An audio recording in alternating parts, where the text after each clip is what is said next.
시험 A에서 50점을 받았어요. 근데 이 B시험, 같은 문제지로 했던 B시험에서 80에서 90점의 시험 점수를 받았다라고 하면 이 친구는 공부만 하면 80에서 90점까지는 올릴 수 있는 친구입니다. 저는 그 아이들 초등 입학할 때 초등 입학 콘텐츠만 공부하지 않고 그때 대학 입학에 대해서 사실 전체적으로 어떻게 흘러가는지 궁금해서 한번 쭉 공부를 했었고, 관련된 영상을 그 수년 전에 올리면서 미래교육에 대해서도 정보를 드린 적이 있어요. 초등학교 6학년이 되면서 이제 중등을 준비하다 보니까 중등 과정은 참 중요한 의미가 있더라고요. 그래서 어찌 보면 고등보다도 더 대학에 직결이 되어 있다. 그리고 진로도 중학교 때 이때 결정을 해야 하는구나 라는 생각을 했습니다.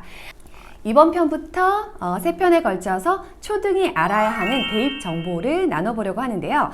그 깊이 있게는 아니지만 이걸 알면 초등부터 더 시간과 노력을 잘 배분해 볼 수 있기 때문에 의미 있게 준비를 해봤습니다. 먼저 오늘 1편에서는 초등인데도 아이의 공부 머리를 확인하는 방법이 있어서 그 방법부터 먼저 나눠보도록 하겠습니다.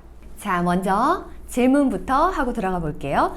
여러분은 여러분의 자녀가 공부머리가 있는 것 같으세요? 좀 아닌 것 같으세요? 그럼 이제 운동이나 미술, 음악 이런 예체능 쪽은 어떤가요? 잘하는 게 보이나요? 자녀가 사실 여러 명이 아닌 경우에는 확신이 좀 안 들지도 몰라요. 그리고 공부머리가 만약에 없는 것 같다라는 생각이 들어도 이걸 부정하고 싶고요. 그런데 그 예체능은 좀 빨리 판단이 되고 확신도 좀 잘 서는 편이지 않나요? 왜 그럴까요? 공부는 모든 부모가 끝까지 놓고 싶어 하지 않기 때문에 예체능처럼 빨리 판단이 되어도 사실 판단을 유보하기 때문인 것 같은데요. 사심 없이 객관적으로 보는 위치에 있는 학교 선생님이나 학원 선생님이 아이랑 몇 번 수업을 해보거나 얘기만 좀 나눠봐도 얘는 된다, 얘는 안 된다 이렇게 상당히 잘 판단하는 편이죠. 부모가 이런 객관성을 갖기 어려울 뿐더러 내 자식이다 보니까 기대감이 있어서 좋은 쪽으로 판단을 하게 됩니다. 이 책 입시 지도에서는 초등 저학년도 지금 말씀드릴 두 가지 기준으로 딱 보면 공부 잘할 아이가 보인다고 써 있어요. 첫 번째는 자세가 반듯한가, 두 번째는 어른들이 이야기할 때 눈을 잘 맞추는가. 자세가 반듯하다는 의미는 자기 통제력이 강하다는 것이고, 눈을 잘 맞춘다는 것은 아이가 자존감이 있다는 것을 의미합니다. 그래서 공부 자신감을 갖출 가능성이 많다는 증거가 된다고 해요. 부모 입장에서 아이를 일단 집에서도 어떤지 볼 수 있고, 공개 수업 시간을 한번 좀 잘 관찰해 보시면 대략 예측을 해볼 수도 있는데요. 그런데 나는 좀 안 좋은 쪽으로 인정하고 싶지는 않잖아요. 나중에 쳐들면 분명히 잘할 거야. 아직은 너무 어린데 이렇게 섣불리 판단하면 안 되지 라는 생각을 하게 되죠. 근데 신기하게 공부 말고 아이가 본인이 좋아하는 것을 할 때 자세가 반듯하고 눈에서 불이 나오는 정도로 열심히 하는 경우도 보셨죠. 공부할 때는 전혀 아닌데 그렇게 다른 어떤 거에 열심히 이런 모습을 보인다면 확실히 공부 쪽보다는 그쪽으로 관심과 재능이 있긴 하더라고요. 자, 그럼 이 두 가지로는 좀 아닌 것 같다, 이걸로 설득력이 좀 떨어진다 라고 생각하시면 이제부터 말씀드리는 공부머리 테스트를 한번 해보시면 좋습니다. 테스트할 과목에 제한은 없는데요. 일단 예를 들어서 수학으로 한다고 생각하고 말씀을 드려볼게요. 제가 이제 이 문제집에서 이렇게 평가 문제 2세트를 준비를 했습니다. 요거는 같은 지금 평가 문제거든요. 그래서 초등이니까 배운 수학의 단원 평가라든지 요렇게 학기말 평가로 종합평가 문제면 적당합니다. 그리고 이 중에서 이제 한 세트를 먼저 아이에게 시험 시간에 맞춰서, 이게 보통 1시간 정도 만약에 걸린다 그럼 50분 이렇게 책정을 하고 풀게 합니다. 그리고 이제 충분히 아이가 휴식을 갖고 놀고 좋은 컨디션이 되었을 때 똑같은 시험지거든요. 같은 시험지로 또 다시 아이에게 풀게 합니다. 이때는 오픈북으로 수학 교과서를 갖다 놓고 해도 괜찮습니다. 대학 전공 시험 할 때 오픈북 했던 거 기억나시나요? 오픈북을 해도 사실 공부 안 하고 공부 방법도 모르고 하면 잘 써내지 못해요. 지식 체계가 머리에 있고 그 지식들 중에서 한 둘이 좀 헷갈릴 때 오픈북을 하면 빨리 정답을 찾아내게 되는데, 맥락도 아예 모르면서 오픈북을 해도 사실 좋은 답은 써내지 못하죠. 아이가 학교 공부를 잘 해왔다면 이게 어디에 있는지, 헷갈리는 부분이 어느쯤 찾으면 되는지를 잘 알 거예요. 그래서 수학 교과서를 보면서 이렇게 다시 풀려고 하면 아이가 본인이 좀 헷갈렸던 부분들을 똑같은 문제니까 다시 찾아서 풀게 됩니다. 자, 그러면 이제 시험이 끝났어요. 그리고 이 두 시험지를 가지고 점수를 비교합니다. 그래서 첫 번째 아이가 이 시험 A에서 50점을 받았어요.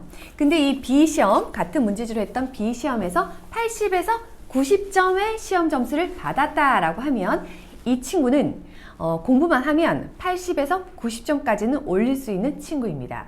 근데 이제 또 다른 아이는 첫 시험에서 한 40점 정도를 받았는데 다음 시험이 60점, 50점, 60점이다 하면 이 친구는 열심히 공부해도 아쉽지만 고득점을 받기 어려운 케이스라고 합니다. 물론 이 테스트 하나로 확언할 수는 없지만 여기에서 메타인지가 들어가 있을 뿐 아니라 아이의 의지도 들어가집니다. 같은 시험 문제지잖아요. 첫 시험을 보고 같은 문제를 또 본다라고 할 때 안 하는 아이들도 태반입니다. 뒤에 이어지는 시험을 약속대로 끝까지 해내는 것, 그리고 다시 보면서 아이의 근성이 나온다고 생각이 되는데요. 집에 이렇게 방학 중에 날 잡고 한번 아이랑 딱 이렇게 하겠다라고 약속하고 한번 풀려보세요. 어떤 결과가 나오는지 굉장히 궁금하지 않으세요? 대입일기의 공부머리 테스트부터 먼저 이야기 드린 이유가 있는데요. 그 대입의 전략, 로드맵 이런 것들을 보면 대부분은 상위권 또 최상위권 전략이고 또 입시 설명회를 사실 가봐도 대부분이 상위권 대학을 가는 방법, 즉 한 상위 20% 정도에 대한 내용이 대부분입니다. 그 아래의 아이들은 사실 맞지도 않는데 상위 전략을 따라가거나 안 맞는 학원을 힘겹게 다니게 되거나 헛된 기대감으로 좀 힘들고 좌절하고 또는 자존감이 떨어지기도 합니다. 제가 입시에 관련된 여러 책들을 읽어봤는데 그 여러 책들 중에서 이 두 권의 책을 여러분께 권하고 싶은데요. 이 공부머리 테스트가 이 책에 나와 있었는데 이 테스트를 하는 이유가 초등 아이일지라도 일찌감치 아이의 현재와 가능성을 좀 직시하고 공부만 맹목적으로 고려하지 말고 좀 더 길게 보고 넓게 보기를 바라기 때문이었습니다. 대입에만 목숨 걸지 말고 입시 로드맵도 아이 수준과 위치에 따라서 다르게 짜야 한다는 걸 알려주고 있고요. 자, 공부머리는 인지능력 중에 하나로 검사하는 IQ 점수랑은 좀 다른데요. 요즘은 사실 점점 IQ 검사도 안 하는 추세죠. 그럼 공부머리는 뭘 의미할까요? 지식 이해력과 그리고 사고력, 문제 해결력, 창의력, 비판력 같은 이런 인지능력, 그리고 그릿, 우리가 흔히 얘기한 그런 끈기, 주도성, 회복 탄력성 같은 비인지 능력이 모두 합쳐져서 공부머리가 되는 것인데 이 두 능력도 사실은 변화하고 개선시키고 발전할 수는 있습니다. 초등의 공부머리 유무를 완벽하게 판다는 건 사실 어불성설이긴 합니다만 흔히 싹이 보인다 정도를 알 수 있겠죠. 혹시라도 공부머리는 좀 안 되겠다 싶으면 우리는 빨리 플랜 B를 준비해야 합니다.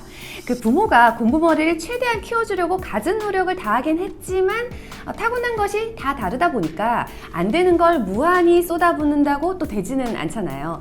그래서 아이마다 타고난 각자의 능력을 다르게 개발시켜주는 것이 중요하고 입시에서도 정도로 가지 못한다면 플랜 B를 부모가 준비해줘야 합니다.